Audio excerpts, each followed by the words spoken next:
30 నిమిషాలలో నొప్పి లేకుండా వేడికోస్ వెయిన్ చికిత్స. ఆవేశ హాస్పిటల్, హైదరాబాద్.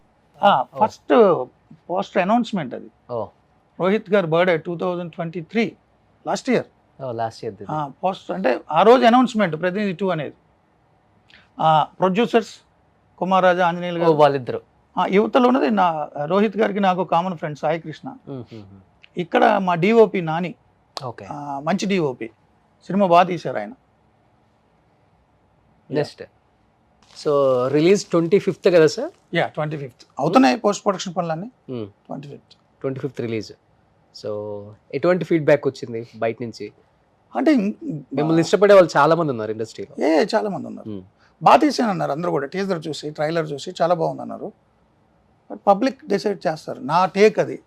నా ఒక జర్నలిస్ట్ పర్స్పెక్టివ్లో పాలిటిక్స్ అండ్ పబ్లిక్ ఎలా ఉండాలి, ఇవన్నీ నా ఒపీనియన్. ఫిక్షన్తో నేను ఒక సినిమా తీశాను. జనం డిసైడ్ చేస్తారు ఎలా ఉండాలి ఏంటని. ఓకే సార్, మీరు ఒక లైవ్ డిబేట్ పెట్టారు అంటే ఇండస్ట్రీకి సంబంధించి కావచ్చు, పొలిటికల్గా కావచ్చు, వాళ్ళ లైఫ్ లాంగ్ గుర్తుపెట్టుకునే విధంగా ఉంటుంది కదా? ఉండొచ్చు. అంటే కక్ష కట్టి చేస్తారనేది కొంతమంది ఉంటుంది. లేదు, ఇంటెన్షన్గా ఏది చేయను, వాస్తవాలు సేకరించి ఇష్యూ బేస్డ్ వాస్తవాలు సేకరించే చేస్తారు. నాకు వ్యక్తిగతంగా ఎవరి మీద కక్ష ఉండదండి. ఎందుకంటే బిగ్ బాస్ కౌశల్ ఒకటి నాకు బాగా గుర్తు. 20 సంవత్సరాల నుంచి కట్టుకున్న కోటని 20 నిమిషాల్లో కూల్ చేసావు అని చెప్పేసి అతను మీద ఒక స్టేట్మెంట్ కూడా అతను బాధపడ్డారు.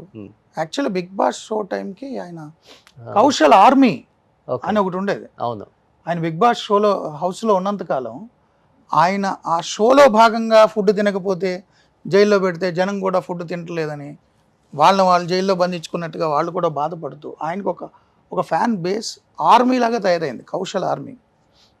సో బిగ్ బాస్ విన్ అవ్వడానికి అది చాలా ఉపయోగపడింది. బిగ్ బాస్ విన్ అయిన తర్వాత కూడా అదొక ఆర్మీ అని ఒక సోషల్ మీడియాలో ఇంకెవరైనా ఆయన క్వశ్చన్ చేసినా, లేదా బిగ్ బాస్ హౌస్లో ఆయన పోటీదారులైనా వాళ్ళని పర్సనల్గా కూడా వెంటాడి వేధించి ట్రోల్ చేసి ఇక ఒక రకమైన మోనోపలి, ఒక ప్రైవేట్ ఆర్మీ లాగా సోషల్ మీడియాలో డిజిటల్ ఆర్మీ లాగా తయారయ్యి ఆయన్ని ఎవరు క్వశ్చన్ చేసినా ఇబ్బంది పెట్టేసే స్థాయిలో చేసేస్తున్నప్పుడు బిగ్ బాస్ హౌస్లో లేదా మా టీవీ, ఎండమాల్ వీళ్ళు ఏమైనా ఇన్ఫ్లుయెన్స్ గురవ్వచ్చు, కానీ ఒక కామన్ మ్యాన్గానే ఇన్ఫ్లుయెన్స్ గురవును. సో జెన్యూన్ ప్లే ఆడారు, ఆయన విన్ అయ్యారు, కంగ్రాచులేషన్స్. బట్ ఆయన ఆర్మీ పేరుతో ఉన్నటువంటి ఒక ఫ్యాన్ బేస్ ఫేక్ అంటారు. ఫేక్ అని నేను అన్నాను. ఒక డిజిటల్ ఆర్మీ లాగా తయారై ఇంకెవరిని పడితే వాళ్ళని బ్లాక్మెయిల్ చేసి, వాళ్ళని ట్రోల్ చేసి, వాళ్ళని వేధించేస్తాను ఆయనతో పాటు పోటీ పడిన వాళ్ళని అంటే నాకు నచ్చలేదు. నేను అందుకే రీసెర్చ్ చేశా, ఆయన అభినందించా. ఆయన కొన్ని చెప్పారు, ఏమని ప్రైమ్ మినిస్టర్ ఆఫీస్ నుంచి ఫోన్ వచ్చింది నాకు అన్నారు. దాన్ని ఓన్ చేసేసుకున్నారు. నేను స్టడీ చేశా, రైట్ టు ఇన్ఫర్మేషన్ ప్రకారం అడిగాను, సేకరించాను సమాచారం. పిఎంఓ ఆయనకు ఫోన్ చేయలేదు. నేను అదే లైవ్లో అడిగా, లేదు నాకు పిఎంఓ నుంచి ఫోన్ చేశారు, సో అండ్ సో నెంబర్ చూసుకొని కావాలంటే అన్నారు. ఆ నెంబర్ నేను లైవ్లో కలిపి మాట్లాడాను ఆయనతో. ఏంటి మీరు పిఎంఓలో పనిచేస్తారు, హూ ఆర్ యూ అని. లేదండి నేను పిఎంఓలో ఉన్న వాళ్ళతో సంబంధాలు ఉన్నాయి నాకు అని తెలుగు అతనే. అతను జేడి శీలం గారి దగ్గర కొంతకాలం పనిచేసేవాడు, నాకు తెలుసు. పిఎంఓ చేశారని ఎందుకు చెప్పుకుంటారు మీరు? పిఎంఓ చేశారని చెప్పుకోకూడదు కదా, ప్రైమ్ మినిస్టర్ చేశారని చెప్పుకోకూడదు కదా. ఓకే, అది నేను లైవ్లో అడిగా. నాకు కౌశల్ మీద కక్ష ఎందుకు ఉంటుంది?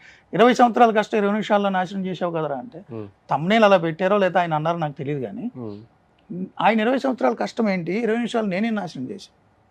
ఆయన పిఎంఓ ఫోన్ చేశారన్నారు, లేదు అని నేను ప్రూవ్ చేశా. తర్వాత ఇంకోటి ఏదో ఉంది, గిన్నీస్ రికార్డ్ సంథింగ్, ఆయనకు వచ్చిన ఫోన్ కాల్స్ గిన్నీస్ రికార్డ్ ఆ స్థాయిలో వచ్చినాయి అన్నారు. ఎన్ని కాల్స్ వచ్చాయి చెప్పమని అడిగాను, నేను చెప్పలేదు. గిన్నీస్ రికార్డ్ ఏంటో కూడా నేను చూశాను. ఏంటి కాల్స్ ఏంటి, గిన్నీస్ రికార్డ్ ఏంటి కాదు. ఇంకోటి ఏదో అలాగా రాంగ్ క్లెయిమ్ 3 క్లెయిమ్స్ చేసుకున్నారు ఆయన. 3 క్లెయిమ్స్ కాదు అని నేను చెప్పాను. తర్వాత ఆయన ఇంకోటి ఏదో లైవ్లోనో ఎక్కడో మాట్లాడతా, ఈవెన్ మూర్తి పిల్లలు కూడా నా ఫ్యాన్సే, నాకు మూర్తి లైవ్లో చెప్పాడు అన్నారు. నాకు పిల్లలు ఉన్నారా? నేను చెప్పాను కదా, అదే అడిగాను నేను. దాని గురించి ఆయన అట్లా నేనేదో నాశనం చేశాను. నాకు కౌశల్తో నాకేం వ్యక్తిగత అసలు ఏం సంబంధం ఆయన నాకు తెలీదు, ఆయనకి నాకు సంబంధం లేదు. బిగ్ బాస్ అనేది అప్పట్లో ఆ టైంలో talk of the town. Bigg Boss హౌస్లో జరిగిన గొడవల మీద కూడా అన్ని టీవీ ఛానల్స్ లైవ్లు పెడతాయి. అవును, విన్నర్స్తో లైవ్లు పెడతాయి, రన్నర్స్తో లైవ్లు పెడతాయి. అలాగే నేను లైవ్ పెట్టా. ఆయన క్లైమ్లు తప్పు అని నా రీసెర్చ్లో తేలింది, ప్రూవ్ చేశా అంతే. ఉమ్. ఆ తర్వాత కూడా ఆయన నాకు ఎనిమి కాదు కదా, ఎందుకు ఎనిమిగా ఉండాలి? కౌశల్ ఎదురుపడితే నేను హాయ్ చెప్తా, తప్పే ఉంది సార్ ఇందులో. ఉమ్. మీరు ఫ్యూచర్లో బిగ్ బాస్కి వెళ్ళే అవకాశం ఉందా? నాకు బిగ్ బాస్ చాలాసార్లు అడిగారా? నేను వెళ్ళను, ఉమ్.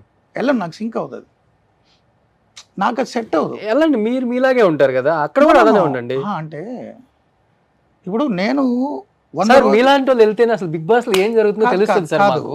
100 రోజుల పాటు నన్ను నేను బంధించుకోవడానికి, మీ మీ మీ చెప్పు చేతుల్లో నేను ఉండడానికి నా లైఫ్ని మీకు రాసిస్తాను అనడం నాకు ఇష్టం ఉండదు. నేను హక్కుల ఉద్యమం నుంచి వచ్చినోడిని, బాలల హక్కులు, మానవ హక్కులు, పౌర హక్కులు ఇవన్నీ తెలుసున్న వ్యక్తిని.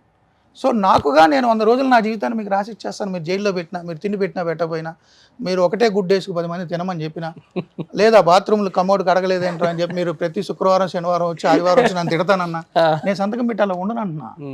నా స్వేచ్ఛని ఒకళ్ళు హరించలేరు సార్. 100 రోజులు నా స్వేచ్ఛను హరించేసి నేను సంతకం పెట్టి మీకు ఎందుకు ఇస్తా? ఓకే, నాకేం పని లేదా? నా పర్సెప్షన్ చెప్తున్నా. బట్ బిగ్ బాస్ వెళ్ళిన వాళ్ళు అందరూ ఆలోచన ఏంటంటే, ఎస్ బిగ్ బాస్ అనేది పెద్ద ప్లాట్ఫామ్, కొన్ని లక్షల మందికి మన ఫిలాసఫీ రీచ్ అవ్వచ్చు, మన ఆలోచనలు చెప్పచ్చు. సో అదొక గేమ్ బాగుంటుంది అంటే అది వాళ్ళ ఆలోచన. నాకు బిగ్ బాస్ హౌస్కి వెళ్ళే వాళ్ళతో విభేదాలు లేవు. ఓకే, నా ఫ్రెండ్స్ చాలామంది వెళ్ళారు. సన్నీ అంతకుముందు విన్నర్, వాడు నా ఫ్రెండ్ కదా, మేము ఇద్దరు కలిసి పనిచేసాం. ఏబిఎన్లో మేము ఇద్దరు కలిసి పనిచేసాం. సన్నీ ఈజ్ మై ఫ్రెండ్, నా కొలీగ్ అతను. సో చాలామంది ఉన్నారు నా ఫ్రెండ్స్. కత్తి మహేష్ నాకు ఫ్రెండ్, బాబు గోగినేని గారు నాకు బాగా తెలుసు. బిగ్ బాస్ హౌస్లోకి వెళ్ళిన వాళ్ళు అంటే నాకు ఇష్టమే. ఫస్ట్ విన్నర్ శివ బాలాజీ నాకు ఫ్రెండ్. సో ఆయన బిగ్ బాస్ని నేరుగా నా స్టూడియోకి వచ్చారు, ఫస్ట్ ఇంటర్వ్యూ నాకే ఇచ్చారు ఎక్కడికి వెళ్ళకుండా. ఈసారి బిగ్ బాస్కి ప్లాన్ చేస్తున్నారంట మిమ్మల్ని, ఆర్జీవి గారిని. అంటే బిగ్ బాస్ నాకు ఇష్టం. అంటే బిగ్ బాస్లో వెళ్ళి 100 రోజులు నన్ను నేను బంధించుకోవడానికి, నా జీవితం స్టీరింగ్ ఎవరికో ఇవ్వడానికి.